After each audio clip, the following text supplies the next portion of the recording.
ఒక మంచి గ్రామం నుంచి యావత్ రాష్ట్రానికి ఉపయోగపడే మంచి కార్యక్రమాన్ని ప్రారంభిస్తున్నందుకు నాకు చాలా సంతోషంగా ఉంది.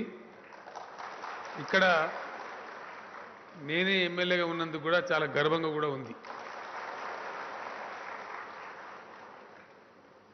ఈ కంటి వెలుగు కార్యక్రమం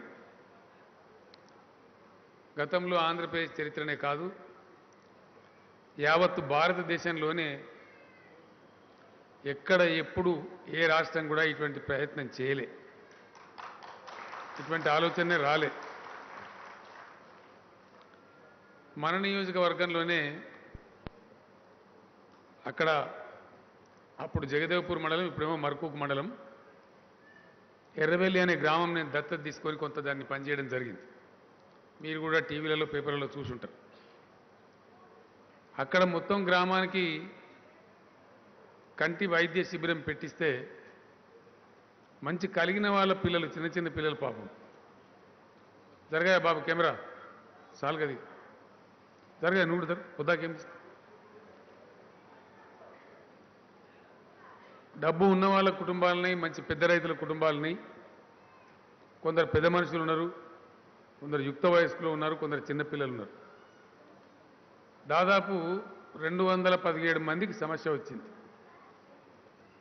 నేను పెద్ద రైతుల పిల్లలు, చిన్న చిన్న పిల్లలు పాపం నేను కళ్ళద్దాలు వాళ్ళకి ఇచ్చిన తర్వాత అంకుల్ ఇప్పుడు చాలా బాగా కనబడుతుంది అని చెప్పినారు. పెద్దవాళ్ళు కూడా ఇప్పుడు మంచి కనబడుతుంది బిడ్డ అని చెప్పినారు. మరి ఎందుకు పోలేదు, మీరు ఎందుకు చూయించుకోలేదంటే పోతేవాయితీ అనుకున్నాం. నిర్లక్ష్యం.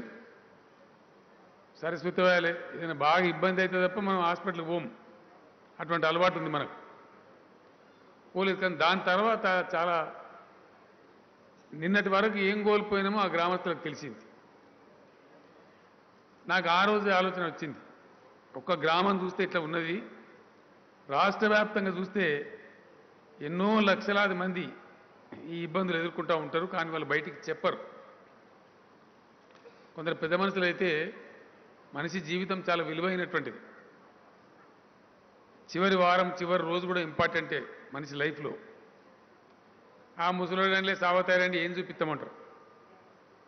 సావతారని ముసలాయనకే ఎక్కువ అవసరం ఉంటుంది వాస్తవానికి.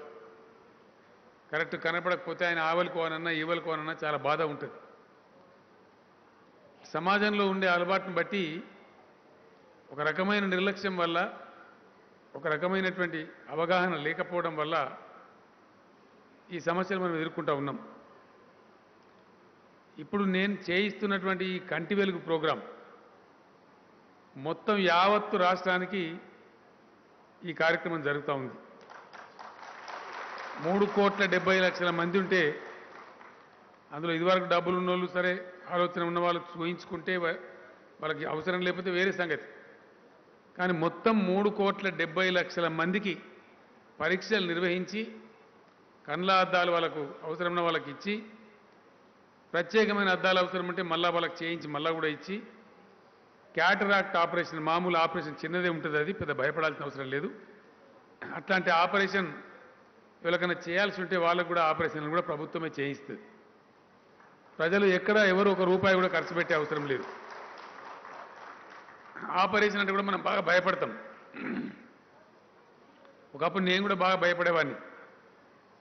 క్యాటరాక్ట్ ఆపరేషన్ ఒక కన్ను కాదు, నేను కూడా 2 కన్నులకు చేయించుకున్నా. డాక్టర్ గారు నాకు ఆపరేషన్ చేసి 40 నిమిషాల తర్వాత ఇంటికి పంపించేసి, ఒక 2-3 రోజులు కొంచెం గాలికి పోకండి, కొద్దిగా అద్దాలు పెట్టుకోండి అని చెప్పింది. అంతకుమించి ఏం సమస్య ఉండదు. ఎవరికైతే అవసరం పడుతుందో, ఎవరికైతే వైద్యులు చెప్తారో వాళ్ళందరూ కూడా తప్పకుండా ఆపరేషన్లు కూడా చేయించుకోవాలి. ఖర్చుకు వెనుకాడవద్దు అని భావించి మన రాష్ట్రంలో ఉండేటువంటి దాదాపు 120 వరకు ఆపరేషన్లు చేయగలిగేటువంటి శక్తి ఉన్నటువంటి హాస్పిటల్స్ ఉన్నవి. మన ప్రభుత్వ ఆసుపత్రులు కూడా ఉన్నవి. సరోజిని కంటి వైద్యశాల మనందరికీ తెలుసు, చాలా ఫేమస్ దవాఖానా మన తెలంగాణలో. ఎక్కడెక్కడైతే ప్రైవేట్ ఉన్నాయో వాళ్ళని కూడా ఎంగేజ్ చేసినారు. అందరికి కూడా ఆపరేషన్లు చేస్తారు. దీనిలో ఆదుర్దాపడే అవసరం కూడా లేదు ప్రజలకు. ఒక ఊర్లో 1000 మంది ఉంటే ఆ టీం వాళ్ళు 4 రోజులు వస్తారు, 4 రోజులు చూస్తారు. ప్రతి మనిషిని చూసే వరకు గ్రామం నుంచి వెళ్ళిపోరు. అన్ని గ్రామాలలో కూడా జనాభాకు తగు స్థాయిలో ఆ పని జరుగుతుంది కాబట్టి ఎవరు ఎక్కడ ఏ గ్రామంలో కూడా ఆదుర్దా పడవద్దని చెప్పి నేను రాష్ట్ర ప్రజలందరికీ కూడా ఈ మల్కాపూర్ నుంచి తెలియజేస్తా ఉన్నాను.